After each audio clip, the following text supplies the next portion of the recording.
Thank you for being with us. Seeing no questions in the room or online, I appreciate your time. Next, we're going to Joseph Sokolovich, maybe? Perfect, except for the Hopefully.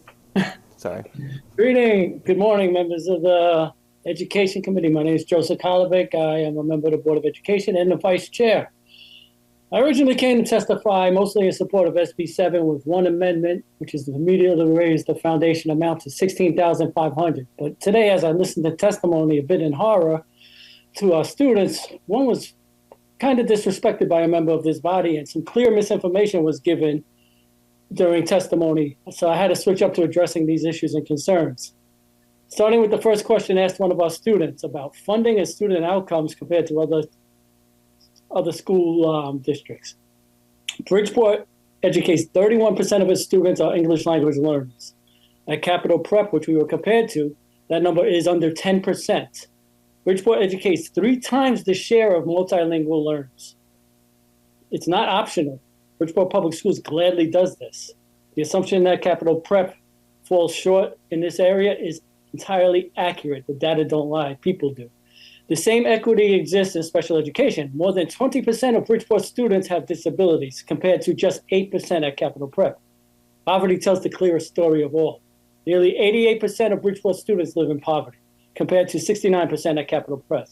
Of course, students who speak English language and have no special needs will do far better on exams and graduate at larger rates. This is not an attack on the charter school children. This is an attack on the charter school systems itself. And how dare a member of this body ask a child why kids from charter schools do so much better than them? That question was not curiosity. It was a talking point made at the expense of a child, shifting responsibility from systems and policies onto a child. How dare this very same member ask that student about school waste when Bridgeport classrooms are underfunded, understaffed, and stretched to their limits? Students did not create this funding structure. Lawmakers in Hartford did. Now let's talk about waste. Charter schools in Bridgeport divert $42 million in taxpayer funds. Additionally, charter schools benefit financially by not paying for transportation and special education costs. They further waste money by duplicating administrative costs. Using Capital Prep as an example again, since we were talking about them so much this evening, according to the last tax filing, Capital Prep paid $1.28 million in management fees to an outside entity and spent at least $638,000 on internal administrative costs. Every dollar spent on redundant administration is a dollar wasted of taxpayer funds. If we are serious about equity, accountability, and respect, we must stop pretending these systems are comparable.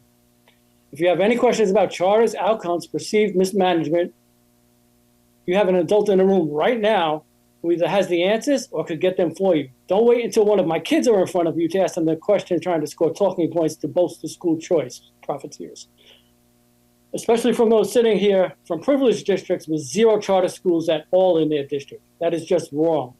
I demand a public apology to our students, from this legislator immediately. Bridgeport children are not talking points. They deserve better. Fix the foundation now. Thank you, and I'll take any questions. Thank you, Joseph. One question from Representative Gucker in the room. Good morning. I know it was morning when we got here, and I guess it's morning as we are still here. I just heard testimony, a couple speakers earlier that were talking about how the charter schools need this foundation money to be more because they do not benefit from any of the municipality dollars that come in.